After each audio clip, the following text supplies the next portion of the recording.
हाँ भाई, आप सभी को नमस्कार। YouTube चैनल पर आपका हार्दिक अभिनंदन है, स्वागत करता हूँ आप सभी का।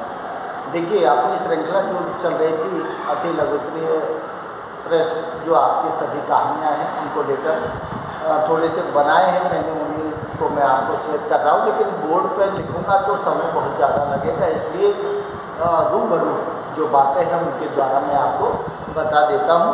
तो देखिए, अपनी बात कहानी जो पीछे की थी उनमें राजा निर्वंश तक हो गया था। तो अगली कहानी जो है वो कौन है? गदल। गदल कहानी किसके द्वारा रचित है? रांगे राघव। रांगे राघव जो कि एक अच्छे रिपोर्टाज भी कहे जाते हैं, कथाकार भी कहे जाते हैं, उपन्यासकार भी कहे जाते हैं, जो कि मूलतः दक्षिण से बिलोंग करते हैं, जिन्होंने एक उपन्यास लिखा था कब तक पुकारो, जो नटों के जीवन पर आधारित भरतपुर के वैर कस्बे के आसपास का क्षेत्र उसमें दिखाया गया है। टीवी पे सीरियल भी चल रहा था, तो आंचलिक उपन्यास लिखा है उन्होंने। गदल भी एक आंचलिक कहानी है, जो कि डांग क्षेत्र, जो ब्रज क्षेत्र है, उस ब्रज क्षेत्र में जो डांग क्षेत्र पड़ता है उसमें खारी गुर्जर और लोहारी गुर्जर के बीच की जो सभ्यता संस्कृति है उसको दिखाने का प्रयास किया है। निम्न जो जाति के लोग होते हैं वो पति मरने के बाद दूसरी जगह जाके बैठ जाते हैं, उनके ऊपर कोई फर्क नहीं पड़ता। इसी तरह की नायिका है गदल, अपना पति गुंडा मरने के बाद वो मोहनी लोहारी गुजर के जाके बैठ जाती है, तो उसी को लेके ये लिखी गई है कहानी। तो देखिए, उससे संबंधित छोटे प्रश्न हैं आपके, जिसमें शब्द दिया था कि गदल। गदल कहानी है, गदल कहानी की नायिका गदल नाम है उसका। गदल कहानी किसके द्वारा रचित है? गदल कहानी रांगे राघव द्वारा रचित है। गदल कहानी किस क्षेत्र से जुड़ी हुई है? तो ध्यान रखना कि गदल कहानी ब्रज क्षेत्र जो है, डांग क्षेत्र है, उसके आधार जो निम्न जाति है उसी को आधार बनाया गया है। जिसमें दिया है आसर्तु शब्द का तात्पर्य। आसर्तु, आसर्तु शब्द अपन अपनी भाषा में बोलते हैं कि तेरा आसर्तु थोड़ी नहीं, तो यहाँ दोनों सास बहू में लड़ाई होती है, तो गदल भी बोलती है ये कि मैं तेरी आसर्तु नहीं जो तेरी बातें सुन। तो आसर्तु का मतलब शब्द दिया है इसमें, तो उसका मतलब है आश्रित रहे। तो आश्रित नहीं हूँ क्योंकि दबंग लेडी है। कौन? गदल। इसलिए वो न तो बेटों से दबती है और न वो बहुओं से दबती है। खिचड़ी मूछें कैसी होती है? खिचड़ी मूछें कैसी होती है? तो इसमें दिया है कि खिचड़ी मूछें, जो मूछें हैं उसमें क्या है कि सफ़ेद और काले बालों का जो मिश्रण है उसको खिचड़ी मूछ के नाम से दिखाया गया है। अब खिचड़ी मूछ थी किसके? ये ध्यान रखना, ये खिचड़ी मूछ जो है ना, जो दूसरा पति चुना है गदल ने, जिसका नाम क्या है? मोनी। उसकी खिचड़ी मूछें दिखाई है, ये शब्द आया था। निहाल का गदल से क्या रिश्ता है? अरे निहाल गदल का बड़ा बेटा है, और दूसरा बेटा कौन है? नारायण है। दो बेटे हैं, चंपा चमेली दो बेटियां हैं। चंपा चमेली की ससुराल कहाँ थी? जहाज और बिस्वारा में। निहाल बड़ा बेटा है, उसके दो बेटे एक बेटी है, और नारायण के एक बेटा एक बेटी है। तो पूरा परिवार है, लेकिन फिर भी छोड़कर वो दूसरे के चली जाती है। गदल का पति कौन था? तो गदल का पति गुन्ना शब्द आया था, मैंने कहानी पढ़ाई थी आपको। तो गदल का पति कौन है? गुन्ना, जो डोडी का बड़ा भाई है। जो गदल का पति है, जो निहाल का पिता है, उनका नाम क्या था? गुन्ना, जो 55 वर्ष का मरा है। मैंने ही तुझे अपना समझा, वाक्य में तुझे कौन? मैंने ही तुझे अपना समझा, वाक्य में तुझे किसके लिए आया है? कौन? तो डोडी, उसका जो देवर था गदल का, उसके लिए। कौन? क्या दिया है? तुझे। मैंने ही तुझे अपना समझा, इसका मतलब देवर भाभी के बीच में प्रेम तो था, और डोडी चाहता भी था डोडी की, क्योंकि पत्नी मर गई, उसके बेटे भी मर गए, कोई जिंदा नहीं रहा। फिर दूसरी शादी डोडी ने नहीं की, क्योंकि अपनी भाभी से वो बेहद प्रेम करता था और अपनी भाभी के चूल्हे पर बैठकर वो अपनी रोटी सेकता था। इसका मतलब उसका पेट पालन हो रहा था, तो वो नहीं चाहता था, लेकिन कह भी नहीं सका कि मैं भाभी से प्रेम करता हूँ। भाभी डोडी से भी प्रेम करती है, लेकिन बड़े बेटे हैं, बेटों को भी नाती हो गए हैं, तो समाज का भय, डर और बेटों की वजह से डोडी ने नहीं कहा कि बेटे क्या समझेंगे कि चाचा क्या हमारी अम्मा से प्रेम करते हैं, इसलिए शर्म की वजह से नहीं कही। बाकी बाद में निकलकर ये सब बातें आई थी, क्योंकि कृष्ण ने कहा था, गदर ने कहा था कि तू चाहता तो मैं नहीं चाहती, तो मैंने ही तुझे अपना समझा, वाक्य में तुझे इसके लिए आया है, डोडी के लिए आया है। तेरी जूती नहीं का तात्पर्य, जूती नहीं, तेरी जूती नहीं, तेरी जूती नहीं का तात्पर्य है जूती, पन्हा बोलते हैं, पन्हा का मतलब है दासी। तेरी जूती नहीं, ये शब्द किसने किससे कहे थे, ये भी ध्यान रखना। अरे ये शब्द जो है ये गदर ने किससे कहा था, जो मोनी की भाभी दुल्लो थी, मोनी लुहारी गुर्जर जिसकी भाभी दुल्लो थी ना, उससे ये शब्द कहे थे कि मैं तेरी जूती नहीं हूँ, मेरी मर्जी से आई थी, मर्जी से रहूँगी और जैसे जाऊँगी, ये बात हुई थी। तो गदर के छोटे बेटे का नाम नारायण है। बोहरा कौन होता है, बोहरा जो पैसा उधार देता है उसे अपन अपनी भाषा में बोहरा बोलते हैं। डोडी ने गदर के जाने का क्या कारण बताया था, तो डोडी ने गदर के जाने का कारण रूठ कर जाना बताया था, रूठ कर जाना बताया था, लेकिन रूठ कर जाना नहीं, क्योंकि गदर ने स्पष्ट कहा था कि मुझे पति की ज़रूरत है, इसीलिए मैंने दूसरी शादी की है, लेकिन डोडी ने कहा था कि रूठ कर गई है। गदर ने कहा, बेटों ने बरादरी के मुंह पर थूका। कैसी थूका, इससे भी नाराजगी थी कि गदर ने कहा बेटों ने बरादरी के मुंह पर थूका। क्या थूका, इसका मतलब है कि उसका पति जब मरा था दुनिया, तो बरादरी के नाम पर जो नुक्ता होता था ना, वो नुक्ता नहीं किया उसके बेटों ने, उसी नाराजगी को इसमें जाहिर किया है कि गदर ने कहा बेटों ने बरादरी के मुंह पर थूका। इसका मतलब समाज के लोगों को खाना नहीं खिलाया।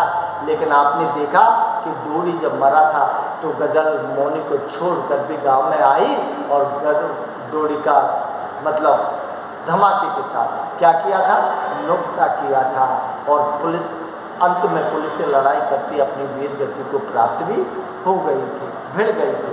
तो कहा ये सब दुख हुआ है, उसको पति का नहीं हुआ था ब्रह्मबोध। अब देखिए अगली कहानी है, आपके सिक्का बदल गया। तो सिक्का बदल गया किसकी है, कृष्णाशोक्ति की कहानी है। और कैसी है, सिक्का बदल गया किस पर आधारित है, तो ध्यान रखना, भारत विभाजन की त्रासदी, भारत विभाजन 1947 में जो हुआ है उसी की पृष्ठभूमि पर इसको लिखा गया है। तो सिक्का बदला है, इसका मतलब राज बदला है। तो कृष्णाशोक्ति ने जो पात्र साहनी रखी है, तो साहनी कभी उस समय जब बंटवारा हुआ था तो भारत में जो रहने वाले मुसलमान थे वो कुछ भारत कहाँ गए, पाक गए, पाक में रहने वाले हिंदू जो हैं वो यहाँ आए, तो उस चीज़ को आंखों देखा हाल दृष्टा नहीं है कृष्णाशोक्ति। तो कृष्णाशोक्ति ने इस कहानी को लिखा है जिसमें भाईचारा, प्रेम भाव और रीति रिवाज जो है, जो संबंध है, नाते हैं, रिश्ते हैं, वो किस तरह से मतलब नज़रअंदाज कर दिए जाते हैं उस समय, उस चीज़ को इसमें दिखाया। तो देखिए सिक्का बदल गया कहानी की लेखिका कौन है, कृष्णाशोक्ति है। कृष्ण नदी का पानी काफ़ी सर्द, कृष्ण नदी की बात हुई थी इसमें। उसने कहा था कि मैं जब दुल्हन आई थी तो इसी नदी के किनारे में उतरी थी और उसी नदी में डेली नहाना जाना, सूर्य को अर्घ देना, फिर अपने घर हवेली पर जाती थी। कहानी का नाम आया था, सॉरी नदी का नाम आया था चनाब नदी।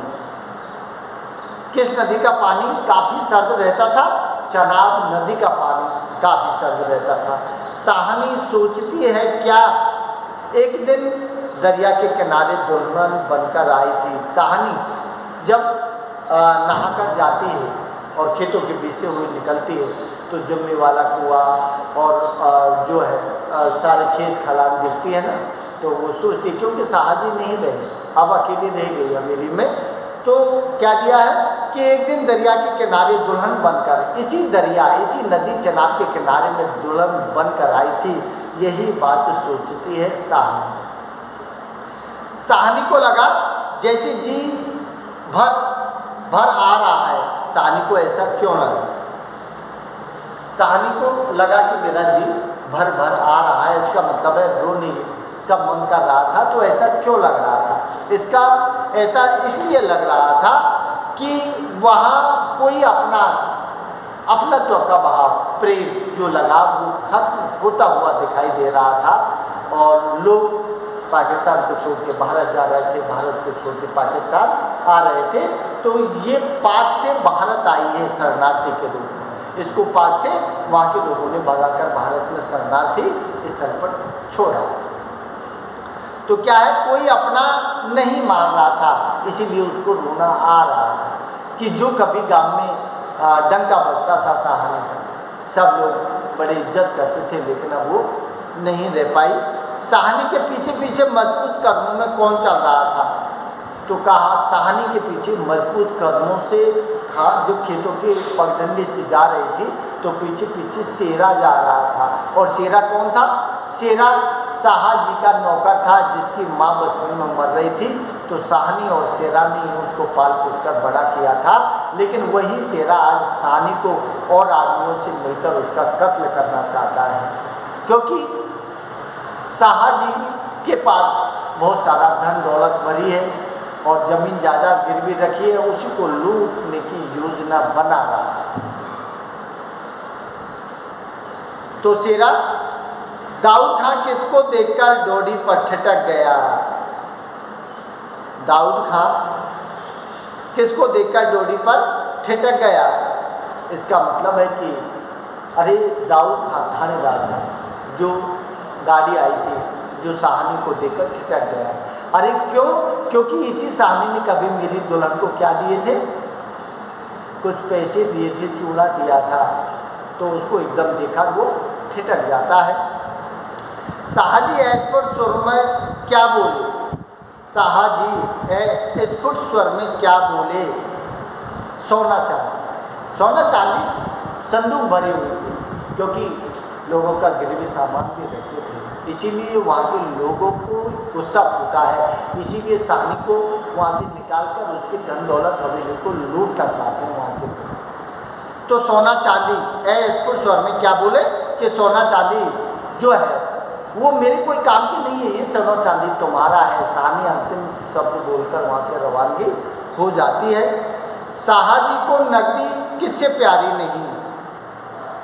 शाहजी को नकदी किससे प्यारी नहीं, या साहनी को नकदी किससे प्यारी नहीं?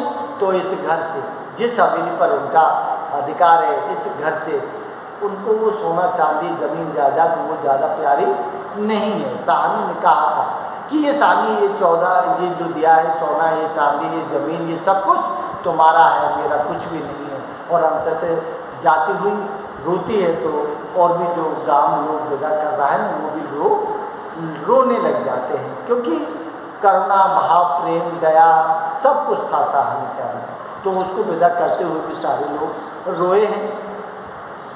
तो शाहजी को नकदी किससे प्यारी नहीं थी? इसका मतलब है कि इस घर से साहनी ने किससे सिर ढाका? साहनी ने एक दुपट्टा पहनते हुए दिखाई है, उसे सिर ढका है। और जाते हुए शेरा जिसको मारना चाह रहा था, उसी शेरे को जाते हुए आशीर्वाद दे जाती है कि तू खुश रहे। कितने उदार चरित्र दिखाया है साहनी का। इस्माइल ने भारी आवाज़ में शाहजी से कुछ कहने के लिए क्यों कहा? साहनी को असीम झूठ नहीं हो सकती।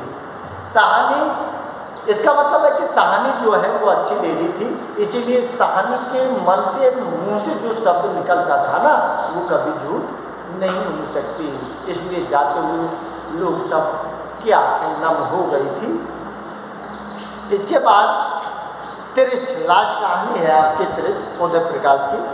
तो उदय प्रकाश ने क्या लिखा है कि हम पिता के बारे में क्या अच्छी तरह जानते थे। इसका मतलब अपने पिता के विषय में उदय प्रकाश ने लिखा है और उन्हीं के माध्यम बनाकर ये कहानी लिखी गई है कि हम पिता के बारे में क्या अच्छी तरह जानते थे।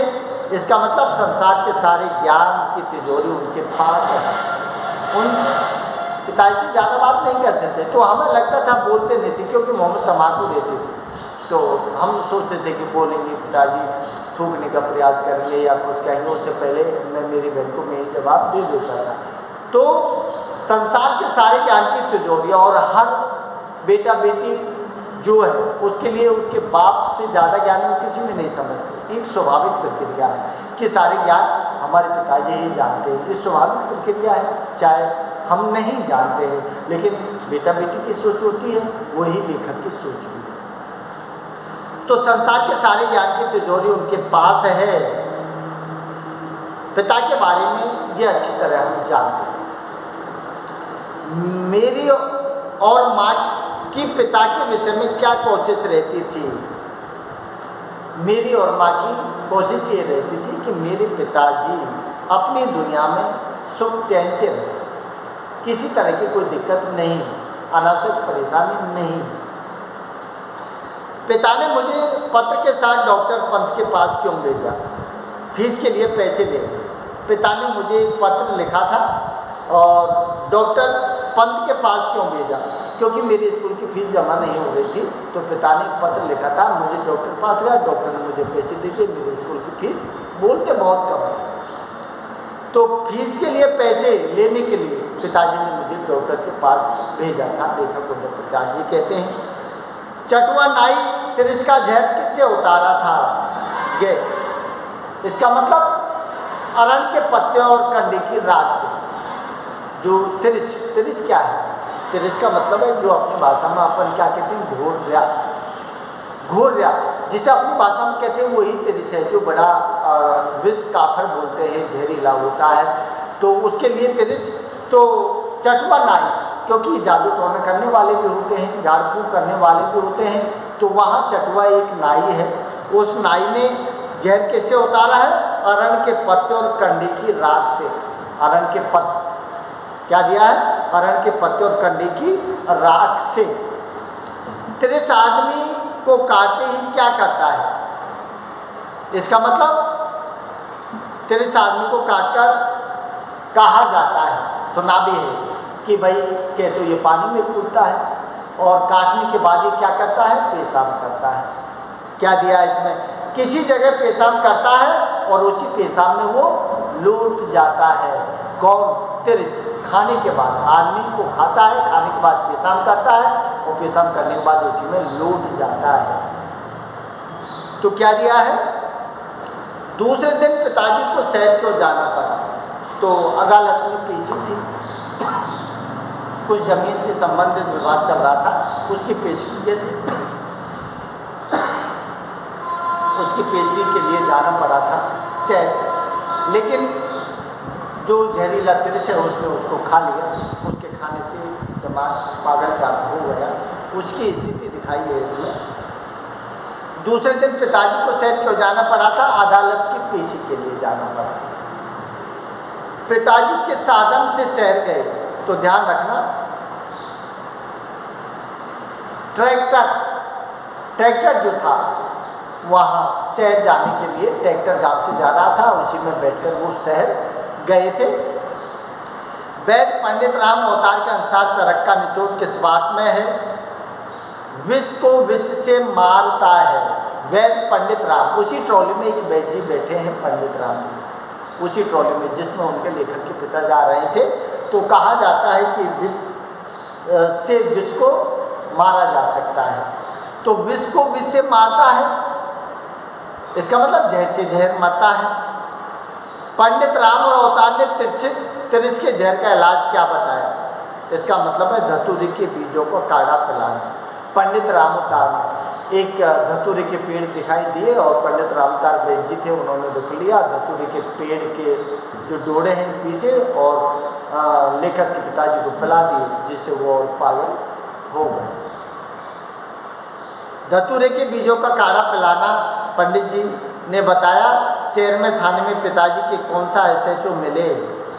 राघवेंद्र प्रताप सिंह, शहर में थाने में पिताजी को कौन से SHO मिले, कौन से SHO, इसका मतलब है कि थाने में जो राघवेंद्र सिंह है वो थाने इंचार्ज हैं, वो उनसे मुलाकात हुई, बैंक में गया, बैंक के लोगों ने भी उसको पागल समझ के धक्का दे के निकाल दिया। उसके बाद थाने में गया, थाने में भी पुलिस के लोग हैं, उन्होंने उसको पेट दिया और वो यहाँ तक कब बदहाल स्थिति हो गई। और वो लास्ट में जब रिपोर्ट आई पुलिस की तो लेखक उदय प्रकाश कहते हैं कि मेरे पिताजी किसी विष खाकर या त्रिष के काटने से नहीं मरे, बल्कि क्यों मरे हैं, क्योंकि एक तो जो अमानुषी जो घटना घटी है और यातना जो दी है, उनसे जो ब्लड निकला है ना, उसी ब्लड की वजह से मेरे पिताजी मरे। अंत में ये बात बताई है। और ये सारे शॉर्ट जो क्वेश्चन हैं वो आप एक दूसरे बच्चों को शेयर करते रहना, इन सारों को देख लेना, इन्हीं में से आपको छोटे क्वेश्चन आ जाएंगे। अच्छे लगे तो लाइक शेयर जरूर कर देना। नमस्कार।